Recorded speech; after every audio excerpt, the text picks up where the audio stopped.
Alright, this is the Tiffin OEM horn. It's a 12 volt single horn. The electrical connectors I put on in case I wanted to reattach it to the vehicle.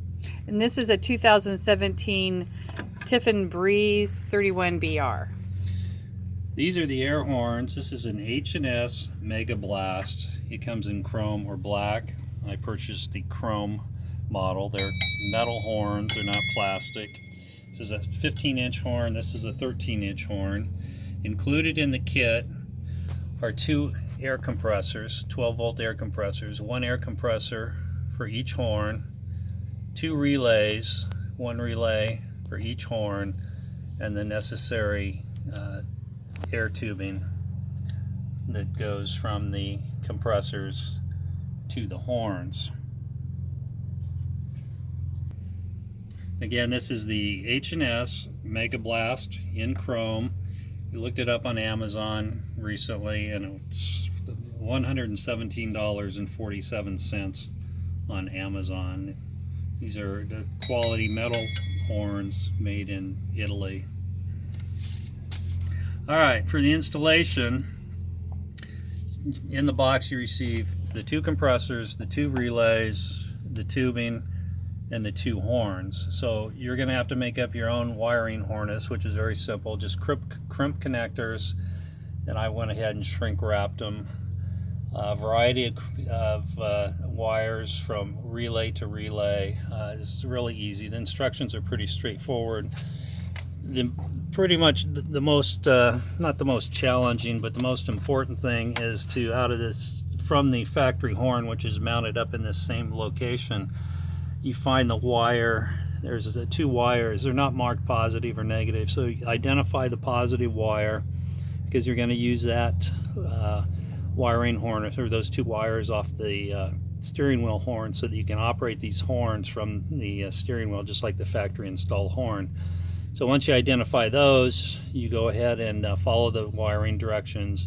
You've got to run from one to one relay, and then from one relay to the other. Pretty straightforward, and each relay is connected to the compressors. Now, what I did to mount these is I went to Lowe's and purchased this what's called a post cap.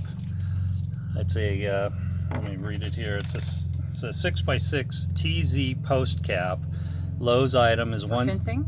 Yeah, it's in the lumber section. Lowe's item number is 163411, $4.23.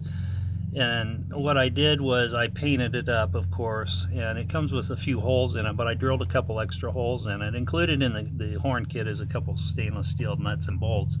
So I was able to mount each compressor to this bracket.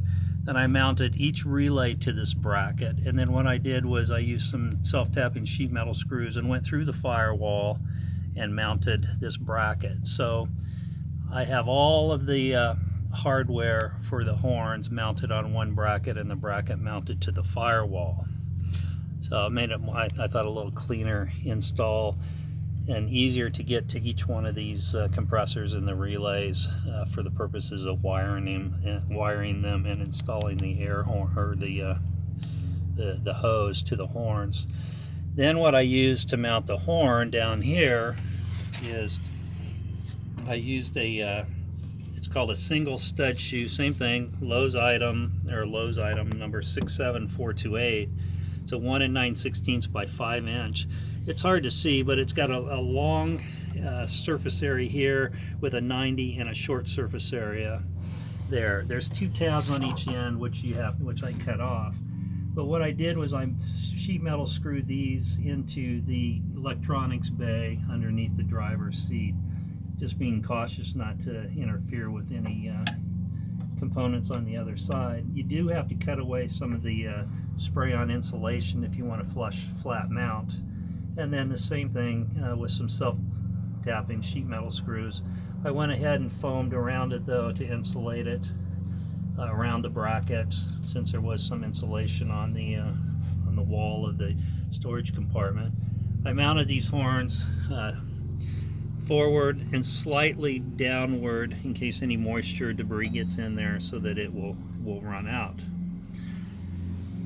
Now, as far as and the hardware to mount the horns, the screws, the stainless steel bolts and nuts also comes in the kit. And I painted that as well. It does come galvanized, but I painted it to match the firewall. Now, as far as power, this battery on this particular coach, all these coach batteries are 6 volt. Now, this battery's only off of the positive negative terminal. You can only pull 6 volts the way it's wired. So you have to go to the battery on the passenger side, and from there, because of the way the batteries are wired in series, off of this battery, you can pull, even though it's a 6 volt battery, you're pulling 12 volts. So each relay has a positive power line to it, and I put an inline fuse on each one, and I can't remember the amperage of the fuses, but it does say in the written instructions what amperage of the fuse to put in there. So it's just blade fuses in there. Why don't you tell them what happened on the first go around when you didn't do that? Alright, so originally when I wired this for power, frankly I'm not accustomed to dealing with 6 volt batteries in a vehicle. It just didn't even come to mind. So I originally wired my power source to this battery. Although the horns worked, they weren't as loud as I thought they should be. And then suddenly I put a voltmeter on there and realized that the way this is wired in series, even it was only drawing 6 volts.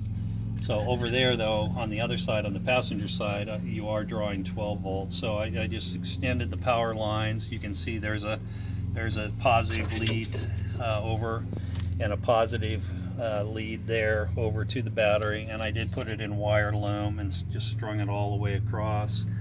There's a common negative which comes off of the original horn, or off of one of the relays, that is just tied into one of these sheet metal screws somewhere. So it's pretty straightforward wiring, and that's pretty much it for the Mega Blast, HS Mega Blast horn in chrome. Great.